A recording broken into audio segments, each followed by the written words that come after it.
Mis amigos y conocidos extranjeros que han visitado Santiago se admiran por la calidad del pan nacional. Variado, siempre caliente, sabrosos y producido todos los días. Bendita propiedad que, si bien nos ha liberado de tener que andar metiendo el pan en el refrigerador como lo hacen los gringos, ha colaborado en convertir a los habitantes de este país entre los más obesos de Sudamérica. El arte de la panadería y la ciudad de Santiago tienen una historia común interesante. No es casual la cantidad de panaderías que existen, ni la colección de variedades de sándwiches que se ofertan en nuestros restaurantes. Tampoco lo es el consumo y la dependencia que tiene nuestra dieta en este producto, casi como en los tiempos de la Edad Media. La panera está en la mesa nacional todo el día. Desayuno, almuerzo, once y comida. Según la estadística, este es el segundo país consumidor de pan en el mundo, adelantado solo por Alemania. Por algo Chile llegó a ser el principal productor mundial de trigo en sus años mozos de la conquista. Panificación primitiva. La tortilla de rescoldo. Muchos historiadores y cronistas han inducido a creer que la primera actividad productiva de la sociedad criolla tras la fundación de Santiago fue la carpintería, dada la necesidad de levantar toldos y tiendas para la floreciente ciudad de los conquistadores de la cuenca del Mapocho. Sin embargo, esta es una visión sesgada pues, como lo comentara el gran periodista Aurelio Díaz Meza, la verdadera primera gran industria de la capital del Santiago del Nuevo Extremo, por las necesidades alimenticias de la población, era la producción de tortillas de rescoldo, de las mismas que aún es posible encontrar en algunas carreteras alrededor de Santiago y en el centro mismo de la ciudad, en los barrios de Mapocho, Independencia, Recoleta y otros. El autor señala que estas tortillas eran llamadas por entonces pan sulcinericio según consta en algunos documentos notariales. Este término aún es usado en España para señalar a la misma clase de tortillas hechas de masa expuesta a las cenizas calientes de una fogata ya consumida. La producción de las tortillas de rescoldo habría sido compartida en la capitanía por las mujeres indígenas dóciles del Valle del Mapocho y por las indias traídas del Perú, que llegaron con los conquistadores hasta la recién fundada capital. Dichas mujeres iban a vender diariamente estas tortillas calientes al mercado o tianguez que se había hecho establecer en la plaza de armas. La colonia consumía grandes cantidades de este pan denso y masacotudo, que llevaba grasa en su sencilla receta. Pudo haber sido incluso la base de la alimentación en una población a veces menesterosa de provisiones y obligada a cocinar con prisa y sin grandes lujos ante la amenaza constante de los ataques indígenas. Según detalla Díaz Meza en uno de los capítulos de sus leyendas y episodios chilenos, la tortilla de rescoldo ya se comía con queso y vino cuando aún no tenía lugar la destrucción de Santiago por las huestes de Michimalongo. Por ejemplo, cuando el conspirador aliado de Sancho de la Hoz y de Solier, don Alonso de Chinchilla, fue hecho prisionero por Pedro de Valdivia, poco antes de salir a verificar las malas noticias que llegaban sobre los alzamientos indígenas en Marga Marga y Concón, sus secuaces habrían intentado pasarle instrucciones secretas a través de un papelito colocado dentro de una de estas tortillas para su almuerzo. Al parecer, era común que los prisioneros recibieran este alimento, pero fue descubierto, quedando expuestos y desbaratados los complotados, ordenando el teniente Alonso de Monroy la detención y ejecución de los cabecillas. Lástima que, en la actualidad, gran parte de la producción de las tortillas de rescoldo para la venta, especialmente de los viajeros, haya sido sustituida por un insípido y más económico pan horneado que del de rescoldo solo tiene la impostora denominación, correspondiendo más bien a la llamada tortilla de campo. Primera panadería y primeros molinos de Santiago. Hacia mediados del siglo XVI, cada familia molía en su propia casa el trigo o bien comparaba las tortillas calientes de las Indias en el mercado. Sin embargo, el aumento de la población de Santiago había superado la capacidad de producción de pan y el producto comenzó a escasear, quedando cada vez más privados de ellos los del estrato más bajo de la sociedad colonial. Además, la destrucción de Santiago había dejado escasez al trigo y la harina, comenzando a salirse de este problema solo con las cosechas del verano de 1543. Adivinando el potencial del negocio de la producción panadera, en 1547 el alférez general de origen italiano, Agamenón de Nelli, construyó el primer gran horno de leña para producir pan en forma constante y con más sofisticación y delicadeza que las tortillas de rescoldo. Era tal la dependencia que la población tenía de este producto que urgía crearse un taller dedicado especialmente a la producción masiva del pan. En consecuencia, y gracias a las capacidades permitidas por el horno, se instaló la primera panadería de Santiago, vendiendo estos nuevos panes, en la casa de don Pedro de Almonacid muy cerca de la plaza de armas, en la calle de la Catedral casi en la esquina de lo que hoy es la calle Bandera, en la misma construcción que servía de cárcel pública a la ciudad. Con esto, la antigua y primitiva actividad de la tortilla de rescoldo fue decayendo comercialmente, hasta quedar relegada a la producción doméstica y la venta solo se conservó en sectores rurales y afuerinos.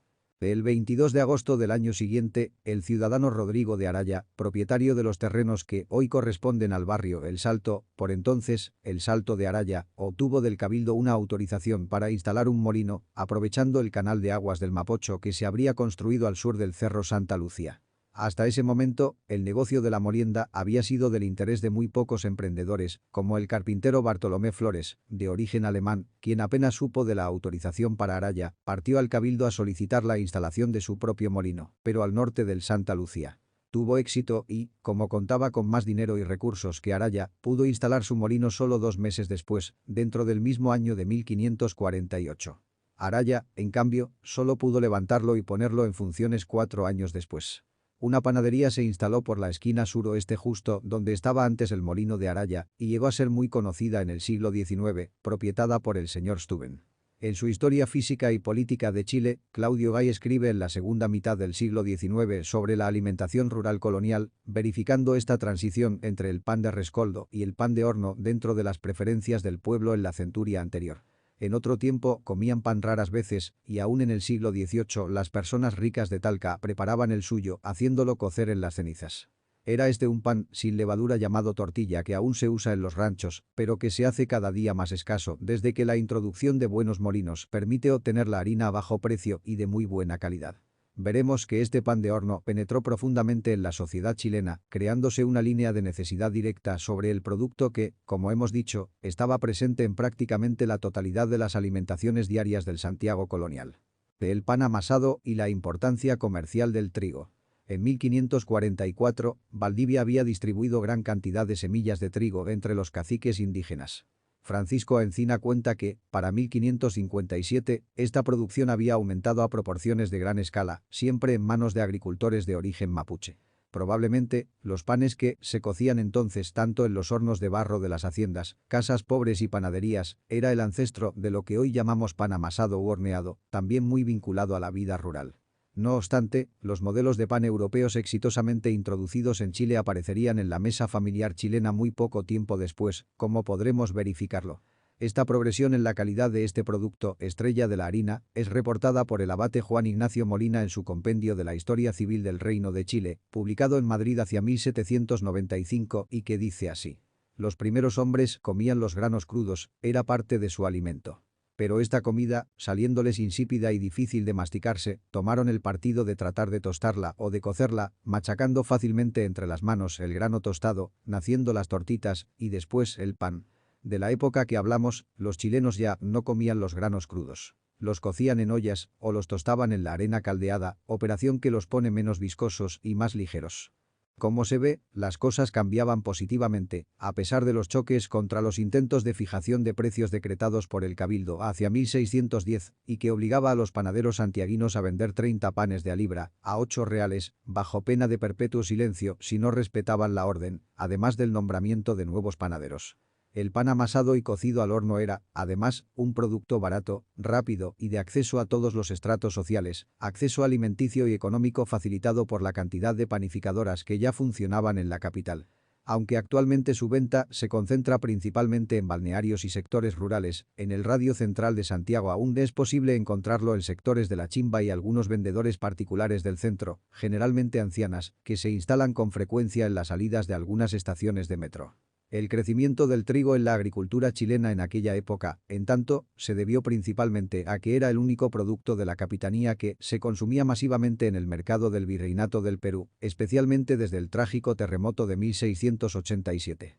Este desarrollo trajo los buenos molinos y, como agrega Gay, pudo aparecer en la ciudad una de las mejores clases de pan consumido hasta por los pobres y hecho de harinas de trigo mocho. Para él, el pan es el maná de todos los tiempos y de todos los pueblos civilizados.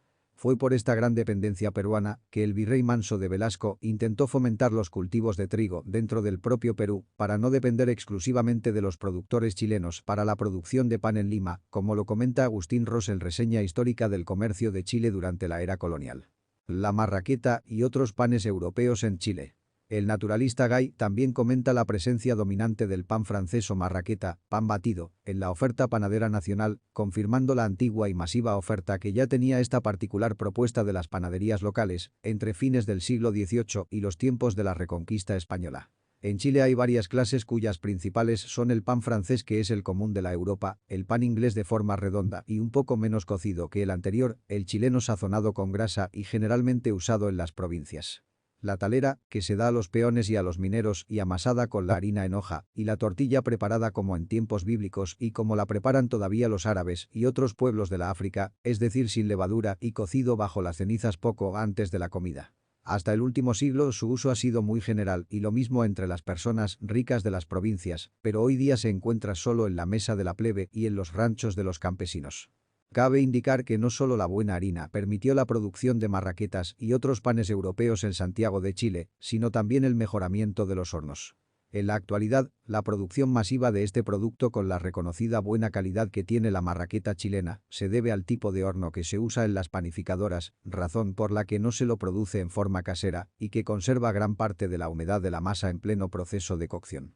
Por otro lado, y para nuestro gusto, la mención que hace Gay al pan de marraqueta desmiente la leyenda de que habría entrado a Chile por la intervención de dos panaderos franceses de Marraquete que tenían su panadería en el puerto de Valparaíso a principios del siglo XX, desde donde llegó a Santiago, teoría que tropieza, entre otras cosas, con el problema de que hasta nuestros días se le llama en el puerto pan batido y no marraqueta. Parecería más verosímil, entonces, la otra leyenda sobre su origen, que pone a un francés de apellido Marraquet adaptando el pan de su patria y vendiéndolo en su local junto a la plaza de armas, aunque las versiones no son claras. Bien puede tratarse de una adaptación local del baguete, aunque la forma que adoptó acá, dos panes unidos, en una unidad divisible en cuatro, parece ser especialmente chilena. Sin embargo, Vicuña Maquena explica que este pan francés nace en realidad el mismo año de la declaración de independencia de Chile en una panadería situada cerca de la entrada por el lado de la Chimba al puente de Calicanto, proprietada por un señor español llamado Ambrosio Gómez. Hasta entonces, había solo dos clases de panes en el comercio. El español muy grasiento y migoso, y el chileno aplastado y cascarudo. La introducción de esta adaptación francesa se popularizó rápidamente.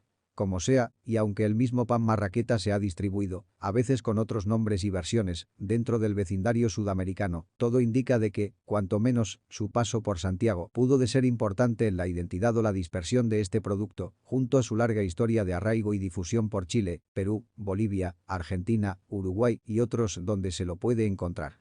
La tradición panificadora de la ciudad. Refiriéndose a la tradición del siglo XVIII, Eugenio Pereira Salas anota en sus apuntes para la historia de la cocina chilena. Las panaderías han traspasado la operación doméstica que se mantiene en las órdenes religiosas. Se recuerda a María Mercedes Astudillo que amasó el pan de los jesuitas y es fácil describir el utillaje de las panaderías de Bartolomé Exembeta o de Doña Isabel Donoso o la panadería de la Casa de Huérfanos. Otras importantes ventas de pan de la época se hacían en la panadería Bautista Exerveta y en una sección especial que se implementó en la pescadería San Antonio, pues el consumo masivo obligó a varios comerciantes a ampliar su oferta e incluir el producto. La de los jesuitas pudo haber sido la más importante de todas. Esta visibilidad de la progresión en la industria del pan santiaguino, desde la humilde tortilla de rescoldo al pan amasado de horno, y desde este al pan batido o marraqueta tan popular en nuestros días, todavía continúa en el siglo XIX, como se refleja en medidas públicas sobre el comercio citadino. El 9 de marzo de 1813, por ejemplo, el Cabildo de Santiago decidió que, tal como los industriales tenían la obligación de colocar su mercancía con un sello o marca visible que identifique al taller, a los panaderos santiaguinos debían recibir la orden de que cada cual selle sus panes con un sello propio a cada panadería, como lo revela Julio Alemparte R. en el Cabildo Colonial en Chile. Incluso hubo periodos en que solo los productores de pan cocido, los panaderos, podían vender el producto, dándoles una suerte de fuerza monopólica en la venta. Mención especial merece la ayuya, otro pan tradicional de forma redonda y muy consumido en Chile desde antaño, el segundo en proporción después de la marraqueta, y que según algunos autores habría llegado, como el pampita, por influencia árabe en el país, probablemente a través de la vía andaluza. Su nombre provendría de la expresión ayunaya, que en árabe hispánico significa bollo de fiestas de Haya, según la definición de la Academia de la Lengua Española. Las canastas de las panaderías han crecido hasta lo insólito, hoy en día. Pan centeno, pan amasado, pan de hot pan frica, pan pita, el pan de salvado para los más saludables, panes dulces, panes de leche, etc. La actividad está consagrada en sus más famosas e históricas o novedosas panaderías. Molinera Heredia, San Camilo, Salva Austral, La Selecta, Panadería Lido, Las Rosas Chicas, El Pueblo, Las Brisas, La Reina, Los Castaños, Panificadora Brasilia, etc. Como se ve, entonces, el crecimiento primitivo de la ciudad hubo de quedar escoltado por el también desarrollo de la industria panadera, esa que comenzara con la rústica tortilla de rescoldo, saltara al pan amasado y más tarde a la marraqueta, nuestros primeros panes desde los primeros siglos de infancia que tuvo la ciudad capital chilena.